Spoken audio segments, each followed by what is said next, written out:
नमस्कार, मेरा नाम निष्ठा साहू है। अभी आप सभी को से परिचित कराया था मुझे सर ने।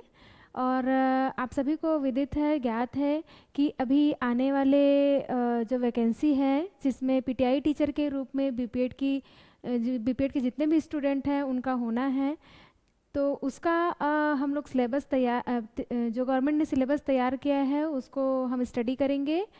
और उसमें योग का एक भाग है, शारीरिक शिक्षा के साथ साथ में योग एक पार्ट के रूप में है। जो लास्ट टॉपिक है उसके सिलेबस के जो प्रत्येक भाग है उसको डिटेल में देखेंगे। योग का इतिहास क्या है, उसमें कौन कौन सी चीज़ें बताई गई है, उसके बारे में हम चर्चा करेंगे। तो इसके लिए आप सभी स्टूडेंट्स को हमारा साथ देना होगा और हम कोशिश करेंगे कि ज़्यादा से ज़्यादा हम आपको सारी डिटेल दे सके योग से रिलेटेड, ताकि आप पीटीआई टीचर की जो वैकेंसी निकली है उसका जो कॉम्पिटिटिव एग्ज़ाम होने वाला है उसको आप क्वालिफाई कर सके। तो हम पहले जानते हैं योग क्या है। आज छोटा सा इंट्रोडक्शन देखते हैं योग का। लोग अभी योग से कोविड के बाद से बहुत ज़्यादा और ज़्यादा परिचित हो चुके हैं, क्योंकि कोरोना के टाइम से सब गुजरे हुए हैं, है ना। तो यहाँ पर योग को स्वास्थ्य के रूप में तो लिया गया है, लेकिन इसके साथ साथ में योग समग्र स्वास्थ्य को भी बना करके रखता है। अब आप बोलेंगे समग्र स्वास्थ्य क्या है? तो समग्र स्वास्थ्य शारीरिक, मानसिक, सामाजिक और आध्यात्मिक, इन चारों स्वास्थ्य को लेकर के चलता है। तो हमारा जो योग है इसमें प्रैक्टिकल के साथ साथ में थ्योरेटिकल पार्ट भी जुड़ा हुआ है। उसके सैद्धांतिक पक्ष बहुत ही ज़्यादा इंटरेस्टिंग है। तो आपके सिलेबस में भी उसके इतिहास के बारे में चर्चा करना है। इसके साथ साथ में योगाभ्यास में और क्या क्या बेनिफिट्स होते हैं, उसके प्रिकॉशंस क्या क्या होते हैं, लाभ और हानि के बारे में हम जानेंगे। तो योग क्या है? योग एक जीवन जीने की कला है। इसका व्यवहारिक पक्ष बहुत ही सरल और सुगम मार्ग है जीवन जीने का।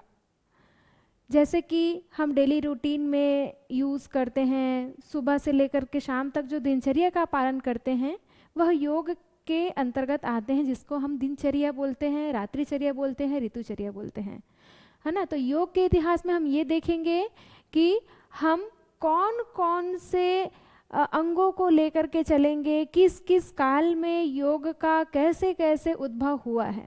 तो आइए हम सिलेबस को जानते हैं।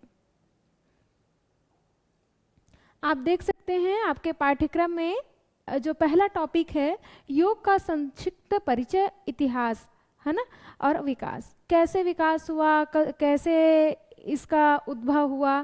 तो आप सभी जानते हैं कि योग को एक आध्यात्मिक शिक्षा के रूप में भी लोग लेते हैं, है ना। तो सबसे पहले हमारे जो भारतीय संस्कृति में ग्रंथों की चर्चा की गई थी वो है वेद। वेद 4 होते हैं, ऋग्वेद, यजुर्वेद, सामवेद और अथर्ववेद।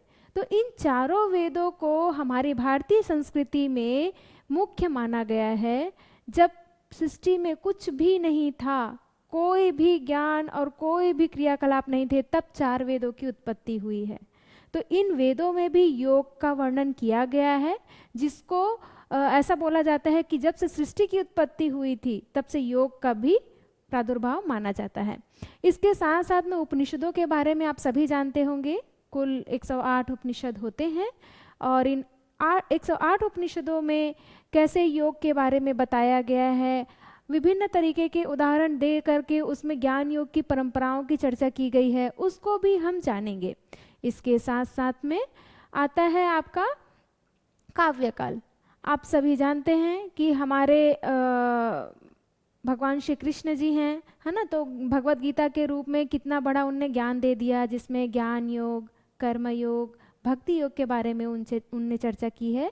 तो ये जो भगवत गीता है, श्रीमद् भगवत गीता, आप सभी जानते हैं कि महाभारत के कुरुक्षेत्र में गाया हुआ गान है भगवान के द्वारा, जिसमें योग की चर्चा की गई है। उसको भी हम डिटेल में पढ़ेंगे।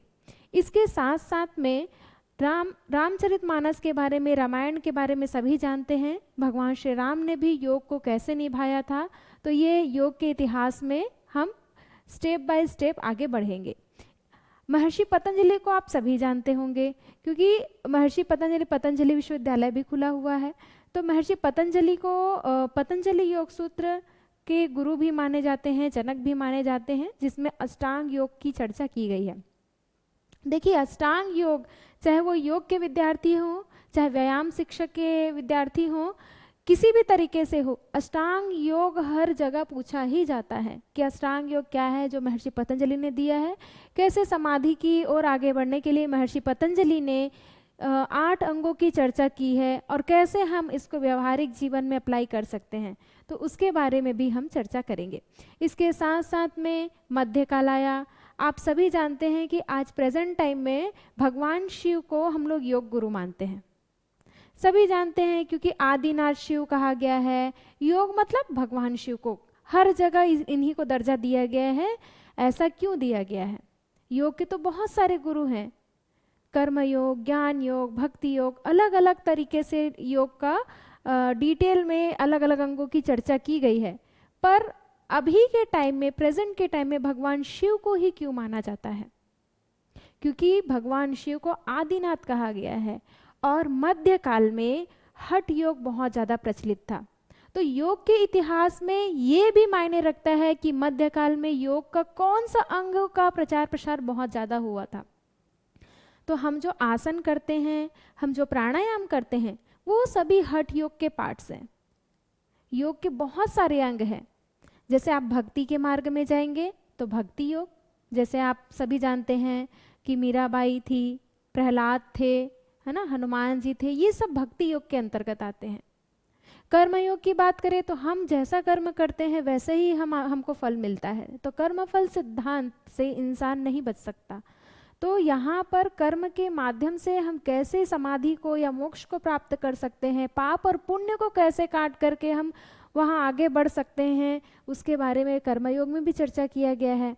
क्योंकि भगवान कृष्ण ने भी कहा है, कर्मण्येवाधिकारस्ते माँ फलेषु कदाचन माँ कर्म फल हेतुर्भुर्मा ते संगत्व कर्मणि। तो यहाँ जो कर्मयोग की चर्चा की जा रही है योग में, उसको भी हम लोग देखेंगे। पर आदिनाथ शिव हठ योग के प्रणेता है। अब हठ योग क्या है? तो हठ योग जो है, जिसमें आसनों की चर्चा की गई है, जिसमें विभिन्न प्रकार के प्राणायामों की चर्चा की गई है, जिसमें विभिन्न प्रकार के मुद्रा और बंधों की चर्चा की गई है, वह हठ योग कहलाता है।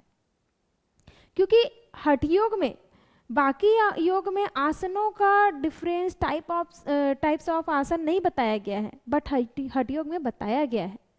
भगवान शिव ने 84 लाख योनियों के आसन बताए हैं, लेकिन आपके सिलेबस में बहुत शॉर्ट फॉर्म में है, उसको हम देखेंगे।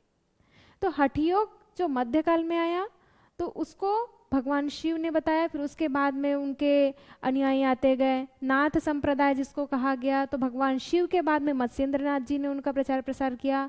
फिर उसके बाद गोरक्षनाथ जी ने, तो आपने नाम तो सुना ही होगा, तो उसके बारे में भी देखेंगे कि कैसे कैसे मध्यकाल में हठ योग की अपने चरम सीमा पर थी।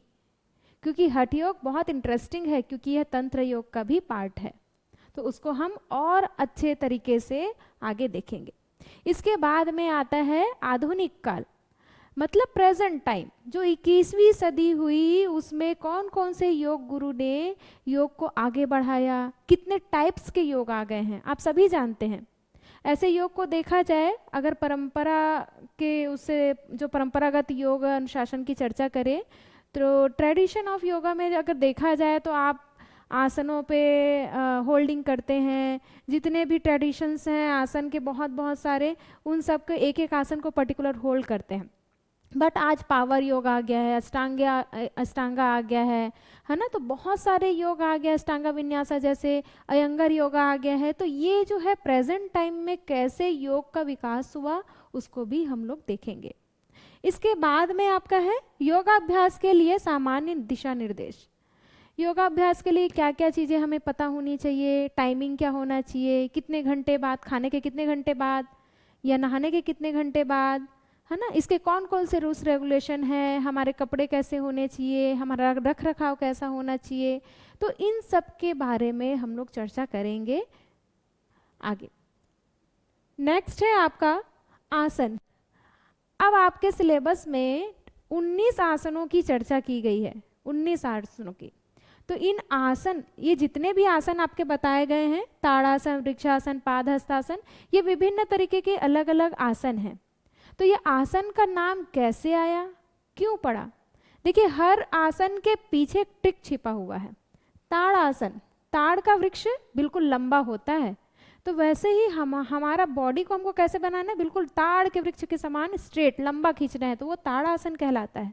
तो वैसे ही उसके प्रिकॉशंस भी है और वैसे ही बेनिफिट्स, लाभ और हानि भी है। वृक्षासन है, वृक्ष मतलब आप सभी जानते हैं, वृक्ष मतलब होता है पेड़। तो पेड़ कैसा बना होता है, तो उसके शेप में हमको बॉडी स्ट्रक्चर बनाना है। तो ये जितने भी आसन बताए गए हैं 19 आसन, इसमें अलग अलग इसके मुद्राएं हैं, अलग अलग विधाएं हैं, जिसको हम करते हैं तो हमारे शारीरिक और मानसिक दोनों तरीके से हमको इसका लाभ मिलता है। तो इसको हम लोग देखेंगे कि इसके क्या क्या लाभ और हानि है, क्योंकि ये क्वेश्चन में पूछा जाता है कि इस आसन को करने से क्या लाभ होता है। लाइक आपको पूछ दिया जाएगा कि भोजन के बाद कौन सा आसनों का अभ्यास करना चाहिए। तो भोजन के बाद कौन सा आसन का अभ्यास करना चाहिए? वज्रासन। वज्रासन ऐसा आसन है, इकलौता ऐसा आसन है जिसको खाना खाने के बाद आप कर सकते हैं, बाकी आसनों को आप नहीं कर सकते। हाँ, लेकिन खाना खाने के 3 घंटे बाद आप, या 3 से 3.5 4 घंटे के बाद में आप बाकी आसनों को कर सकते हैं। तो ऐसे जो क्वेश्चंस आएंगे, हम एमसीक्यूज भी देखेंगे कि कैसे कैसे क्वेश्चंस उसमें आते हैं और उसको हम सॉल्व भी करेंगे, और अगर उसमें कुछ प्रॉब्लम आएगा तो उसको हम और डिटेल में चर्चा करने की कोशिश करेंगे। इसके बाद में नेक्स्ट है आपका कपालभाति। लोग कपालभाति को प्राणायाम के नाम से जानते हैं, लेकिन एक्चुअल में कपालभाति प्राणायाम नहीं है। अगर कपालभाति प्राणायाम होता तो ये प्राणायाम के सिलेबस में ही दिया होता, बट उसको अलग से दिया गया है कपालभाति। कपाल मतलब होता है फॉरहेड और भांति का मतलब होता है चमकना। जहां हमारे शरीर का जो ये फॉरहेड वाला शीर्ष प्रदेश है, ऐसी क्रिया जिसके अभ्यास से हमारे शीर्ष प्रदेश में चमक उत्पन्न हो, वो कपालभाति कहलाती है। कपालभाति षटकर्म, हठयोग में आप लोगों ने सुना होगा षटकर्म के बारे में। उस षटकर्म का एक हिस्सा है, एक अंग है, जो हमारे शरीर में ज़्यादा मात्रा में कार्बन डाइऑक्साइड जब रह जाती है उसको बाहर फेंकने का काम करता है, जिससे हमारा बॉडी क्लीन होता है और हमारे शरीर में चमक पैदा हो जाती है, हमारे चेहरे पर चमक पैदा हो जाती है। वो कपालभाति है। इसीलिए कपालभाति प्राणायाम नहीं है, कपालभाति एक क्रिया है, एक शुद्धि क्रिया है जो हमारे शरीर में स्थित कार्बन डाइऑक्साइड को बाहर फेंकता है और हमारे शरीर की शुद्धि करता है। तो उसका भी एक प्रोसेस है। आजकल लोग तो देखा देखी कोई भी कपालभाति कर लेते हैं, तो उसके किसको करना चाहिए किसको नहीं करना चाहिए बहुत लोगों को पता नहीं होता है कि कपालभाति, बैक पेन है कपालभाति कर लो, गैस की प्रॉब्लम होती कपालभाति कर लो। तो ऐसा नहीं है। इसमें हम लोग ये देखेंगे कि हमको किसको करवाना है और किसको नहीं करवाना है, और कितने टाइप्स के होते हैं। कपालभाति के भी टाइप्स होते हैं, उसको भी हम लोग देखेंगे। क्योंकि कपालभाति लोग जनरली जानते हैं सांस लेना है, जोर से छोड़ना है, ऐसा कपालभाति नहीं होता है। इसके 3 टाइप्स होते हैं। इन तीनों टाइप्स को हम लोग डिटेल में देखेंगे। और नेक्स्ट है आपका प्राणायाम। प्राणायाम प्राणों का आयाम। हमारे शरीर में जो श्वास प्रश्वास नॉर्मल चल रहा है उसको हम कैसे नियंत्रित कर सके। देखिए, लोग बोलते हैं कि प्राणायाम से मन शांत होता है, चित्त शांत होता है, लेकिन कैसे होता है? प्राणायाम तो सांस ले रहे हैं, छोड़ रहे हैं, लेकिन मन को कैसे शांत करेगा? क्योंकि वो तो फिजिकल बॉडी में इफेक्ट डाल रहा है ना। मन तो हमारा मानसिक स्वास्थ्य के अंतर्गत आ जाता है, उसको कैसे कंट्रोल करता है? तो देखिए, हठ प्रदीपिका एक हठयोग का ग्रंथ है जिसमें बताया गया है चले वाते चले चित्तम निश्चलम निश्चलत भवेत योगी स्थाणुत्वमापिनोति ततो वायु निरोधयेत।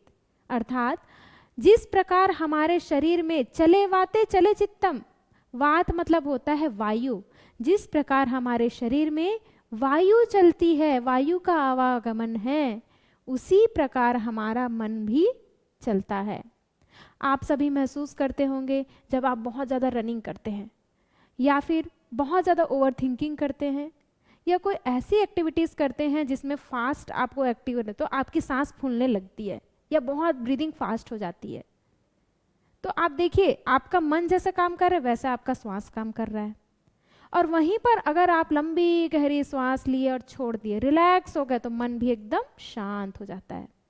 जब हमें गुस्सा आता है तो भी हमको कैसा होता है, हमारी ब्रीदिंग क्या होती है, तेज हो जाती है। और जैसे ही हम काम डाउन होते हैं हमारी ब्रीदिंग नॉर्मल हो जाती है। तो हम मन को, तो मन बहुत चंचल होता है, मन को हम कंट्रोल नहीं कर सकते। एक इंसान अगर इस जगह पर बैठा हुआ है लेकिन उसका मन कहीं भी घूम के आ सकता है। एक इंसान अगर एक जगह स्थिर करके भी सुला दो, उसको बैठा दो, लेकिन अगर उसका मन चल रहा है तो वो किसी भी दुनिया में, ऐसी दुनिया में घूम आएगा जिसने कभी वो देखा भी ना हो।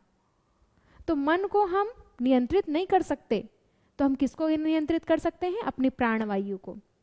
तो प्राणायाम क्या करता है, हमारे शरीर के अंदर जो प्राणवायु है उसको कंट्रोल करने का काम करता है।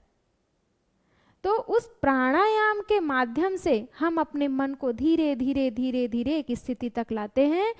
तो इसीलिए कहा गया है कि प्राणायाम के माध्यम से मन को स्थिर किया जा सकता है। तो इसमें हम लोग देखेंगे कि इसमें नाड़ी शोधन, अनुलोम विलोम सभी परिचित हैं अनुलोम विलोम प्राणायाम से, तो उसको भी हम लोग देखेंगे कि क्या विधि होती है, क्या टेक्निक होती है, कैसे हमको सांस लेना होता है, कितनी होल्डिंग करनी होती है। देखिए, प्राणायाम में पूरक, कुंभक और रेचक, ये 3 स्टेज होते हैं। जब हम श्वास लेते हैं उसको बोलते हैं पूरक, हम श्वास अंदर रोकते हैं उसको बोलते हैं अंतः कुंभक, और जब श्वास को बाहर छोड़ दिया जाता है उसको बोलते हैं रेचक, और श्वास को जो बाहर रोक के रखते हैं उसे कहते हैं बाह्य कुंभक। तो जनरली लोग इससे परिचित नहीं होते हैं, तो इसको भी हम लोग देखेंगे पूरक, कुंभक, रेचक क्या होता है। ये आपके सिलेबस में आ सकता है कि प्राणायाम में पूरक, कुंभक, रेचक क्या है ना। तो इसको भी हम लोग डिटेल में देखेंगे, विथ रेफरेंस देखने की कोशिश करेंगे। जितने भी टर्म्स कंडीशन हम पढ़ेंगे, कौन से बुक में कहाँ पर दिया है, क्या रेफरेंस है, उसको भी जानने की कोशिश करेंगे ताकि आप कल के दिन में पढ़े। चलिए, आप सिलेबस के अकॉर्डिंग तो पढ़ लिए, एग्जाम क्वालिफाई कर ले, लेकिन आपको पता होना चाहिए, आप सामने वाले को टीच करेंगे या फिर किसी को आप बताएंगे तो आपको पता होना चाहिए कौन से बुक से कहाँ से क्या मैटर लिया गया है। तो हम कोशिश करेंगे कि रेफरेंस, विथ रेफरेंस आपको स्टडी करवाएं। नेक्स्ट है शीतली प्राणायाम। नाम से ही पता चल रहा होगा, शीतली प्राणायाम शरीर में ठंडकता लाता है। तो शीतली प्राणायाम कब करना चाहिए, क्या करना चाहिए, इसको भी हम लोग जानेंगे। और भ्रामरी तो सभी परिचित है, भ्रामरी प्राणायाम भी हमारे ब्रेन के वेव्स को कंट्रोल करता है, ब्रेन के वेव्स को नियंत्रित करता है। तो भ्रामरी प्राणायाम से बहुत सारी बीमारियां ठीक हुई हैं, तो उनके बारे में भी हम लोग जानेंगे। तो आइए हम लोग देखते हैं कि योग का कैसे प्रादुर्भाव हुआ। बस आज बहुत शॉर्ट में देखेंगे, फिर कल से बहुत डिटेल में देखने की कोशिश करेंगे। देखिए, योग जो है ना, योग एक बहुत व्यापक शब्द है। योग आप सभी जानते होंगे, जैसे योग जो है हम लोग गणित में पढ़ते हैं, मैथ्स में पढ़ते हैं, इसका योग करो प्लस। तो जो प्लस होता है ना, योग मतलब 2 और 2 4। आप किसी 2 तत्वों को मिलाते हैं, 2 तत्वों को, 2 एलिमेंट्स को, आप किसी भी 2 चीजों का जहां मिलान कर रहे हैं वह योग कहलाता है। तो उस 2 तत्वों के मिलान से जो नया तत्व उत्पन्न हो रहा है वो उसका रिजल्ट होता है। ऐसे ही योग में है, योग का अर्थ होता है मिलना, जुड़ाव। योग युज धातु से बना हुआ है जिसका अर्थ होता है मिलन, जुड़ाव। और जनरली लोग जो समझते हैं वो है आत्मा और परमात्मा का मिलन। ये सच्चाई है, आत्मा और परमात्मा का मिलन योग है। तो क्या है आत्मा और परमात्मा? हमारे अंदर आत्म तत्व विद्यमान है, तो हमारे अंदर जो आत्मा है उसको उस परम सत्ता से कैसे मिला है, वो योग है। अब लोग ये सोचेंगे नहीं, इसके लिए तो हमको जब तब ध्यान करना पड़ेगा, अध्यात्म की ओर जाना पड़ेगा, लेकिन ऐसा नहीं है। इसके विभिन्न विभिन्न ग्रंथों में अलग अलग तरीके से योग से मोक्ष को कैसे प्राप्त किया जा सके उसके बारे में बताया गया है। तो यहाँ पर हम ये देखेंगे कि योग क्या है, क्यों आया, कैसे आया और कौन कौन से इसके डायमेंशंस हैं, उसको हम जानने की कोशिश करेंगे। अब देखिए, योग के इतिहास की बात करें अगर, तो योग के इतिहास में अब हमारी सनातन संस्कृति जो है, हिंदू परंपरा है, और आप सभी जानते हैं कि योग को हिंदू परंपरा जो भी ग्रंथ हैं उससे लिया गया है और आज देश विदेश में फैला हुआ है। तो ये जो योग है वेद से उत्पन्न हुआ है। वेद वेद में सबसे बड़ा जो वेद है ऋग्वेद, जो पहला ग्रंथ है ऋग्वेद है और ऋग्वेद में ही योग की चर्चा पहले की गई है। ऋग्वेद में ही सबसे पहले योग की चर्चा की गई है। और हम लोग जो गायत्री मंत्र बोलते हैं ना, गायत्री मंत्र की चर्चा जो होती है, गायत्री मंत्र बोलते हैं, सूर्य देवता का जो मंत्र है, तो उसको भी ऋग्वेद से लिया गया है। ऐसे ही आपका ऋग्वेद के बाद में यजुर्वेद आता है, तो यजुर्वेद में भी यज्ञ और कर्मफल सिद्धांत के बारे में बताया गया है ना। इसके अलावा हम लोग सामवेद में बोले तो उसमें भक्ति योग की चर्चा की गई है और अथर्ववेद में तो पूरी हमारे पूरा दिनचर्या, रात्रिचर्या, ऋतुचर्या, हमारा आहार विहार कैसा हो, हम लोग बोलते हैं ना ज्योतिषी को दिखाना है, हाथ दिखाना है, खगोल शास्त्र कैसा होता है, ब्रह्मांड कैसा चलता है, ये सब चीज़ें अथर्ववेद में बताया गया है। तो इस तरीके से हम लोग डिटेल में धीरे धीरे धीरे धीरे देखेंगे। और मैं आशा करती हूँ कि आज हमने जो भी चर्चा किया ये आप लोगों को बेनिफिशियल होगा, आपको समझने में आसानी होगी। आज के लिए बस इतना ही। Thank you.